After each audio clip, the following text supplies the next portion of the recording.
Olá, irmãos, graça e paz. Estamos aqui para falarmos do nosso pequeno grupo de 4 a 8 de setembro, pequeno grupo de número 188. O Salvador chegou. Irmãos, a essência do verdadeiro cristão é Cristo, nascendo em nossas vidas. É o amor. Precisamos ter consciência disso e procurar andar desta maneira. Volto sempre a lembrar, irmãos, temos pessoas para evangelizar, temos pessoas que estão afastadas de Deus, temos pessoas que precisam de Jesus como Senhor e Salvador de suas vidas. Precisamos muito convidar essas pessoas para os nossos pequenos grupos, para os nossos cultos, para os nossos estudos bíblicos e principalmente orarmos pela salvação deles. O quebra-gelo naquela semana foi conte uma experiência vivida na noite de Natal. Então, eu tenho certeza que todos nós temos várias experiências maravilhosas vividas na noite de Natal. Vamos ter um propósito, irmãos. Deus nos enviou Jesus para Ele ser o nosso Senhor e Salvador e para, através dele, termos a vida eterna. Precisamos anunciar esta verdade àqueles que ainda não conhecem Jesus. Precisamos demonstrar amor aos nossos parentes, amigos e vizinhos. Que possamos ter isso como alvo em nossas vidas. O Salvador chegou. O texto está em Lucas capítulo 2, do versículo 1 ao 11, e depois o 14 e o 21.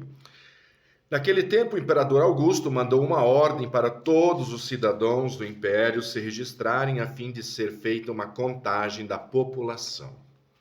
Quando foi feito este primeiro recenseamento, Cirênio era governador da Síria.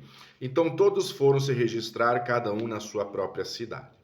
Por isso José foi de Nazaré, na Galileia, para a região da Judéia, a uma cidade chamada Belém, onde tinha nascido o rei Davi. Foi registrar-se com Maria, com quem tinha casamento contratado. Ela estava grávida. E aconteceu que, enquanto estavam em Belém, chegou o tempo da criança nascer. Então Maria deu à luz ao seu primeiro filho. Enrolou o menino em panos e o deitou numa manjedoura, pois não havia lugar para eles na pensão. Naquela região haviam pastores que estavam passando a noite nos campos, tomando conta dos rebanhos. Então um anjo do Senhor apareceu e a luz gloriosa do Senhor brilhou sobre os pastores. Eles ficaram com muito medo. Mas o anjo disse: não tenham medo, estou aqui para trazer uma boa notícia a vocês, e ela será motivo de grande alegria também para todo o povo. Hoje na cidade de Davi nasceu o Salvador de vocês, o Messias, o Senhor. Glória a Deus nas maiores alturas do céu, e paz na terra para as pessoas a quem Ele quer bem. Uma semana depois, quando chegou o dia de circuncidar o menino, puseram nele o nome de Jesus, pois esse era o nome que o anjo lhe tinha dado antes de ele nascer. Texto maravilhoso, né, irmãos? Daqui uns dias já vai estar Natal de novo. Irmãos, você acredita que até o recenseamento promovido pelo imperador Augusto estava nos planos de Deus? Irmãos, precisamos cuidar muito com isso, né? Porque nós sabemos que tudo está no controle de Deus.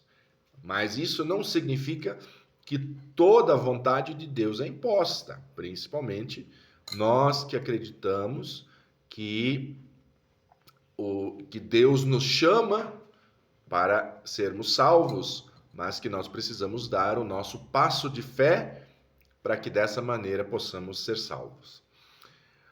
E o que nós precisamos enfatizar aqui que a Bíblia deixa muito claro que Jesus nasceu na plenitude do tempo, ou seja, ele nasceu na época certa. E Deus, na sua infinita sabedoria, sabia quando que teria que ser essa época em que o Salvador teria ou deveria nascer, tá? Então, nesse sentido, nós precisamos crer que Deus está no controle da história, mas Deus não impõe toda a sua vontade, principalmente quando nós falamos em obediência a Deus e em salvação. Porque em Jeremias temos uma passagem bíblica que diz que Deus não se agrada da morte do ímpio. Ok? E no Novo Testamento temos várias passagens onde Deus deixa claro que a vontade de Deus é que todo ser humano seja salvo. Essa é a vontade de Deus, mas o próprio Deus deixa muito claro na sua palavra que isso não acontece. Quando nós olhamos para o caminho largo que vai para o inferno, o caminho estreito que vai para o céu, que Jesus mesmo contou, nós percebemos que essa vontade de Deus, de que todo ser humano venha a conhecer a Jesus, venha ao conhecimento e seja salvo, nós sabemos que isso não acontece. Então sempre vamos tomar muito cuidado com isso, tá? Eu tenho falado algo incessantemente na igreja e Deus, é o Espírito Santo que tem falado isso comigo. Muito cuidado, você que está me ouvindo. Se você ainda não é salvo, se você ainda não entregou a sua vida para Jesus, muito cuidado com esse pensamento de que é você que decide quando você vai aceitar Jesus. Isso não funciona desta maneira. Para que você possa aceitar Jesus, o Espírito Santo precisa te chamar, tocar no seu coração, tocar na sua consciência de que você precisa se arrepender dos seus pecados e que você necessita um Salvador. Você precisa, ou seja, Deus precisa te chamar para que você possa recebê-lo como Senhor e Salvador de sua vida. E se você tem sido chamado e tem sido negligente, vai chegar o dia em que você vai querer ir a Deus e não vai dar mais tempo. Porque não somos nós que decidimos quando nós queremos ir para Deus. Mas precisamos atender o chamado de Deus. Se Deus está te chamando, não seja negligente, meu irmão. Irmãos, que nós possamos permitir que o Salvador, que chegou há mais de 2000 anos atrás, agora chegue e entre no meu coração, entre na minha mente e me torne uma nova criatura, nos torne uma nova criatura. Mas guarde no fundo do teu coração as palavras que eu disse hoje. Deus abençoe a vida de todos.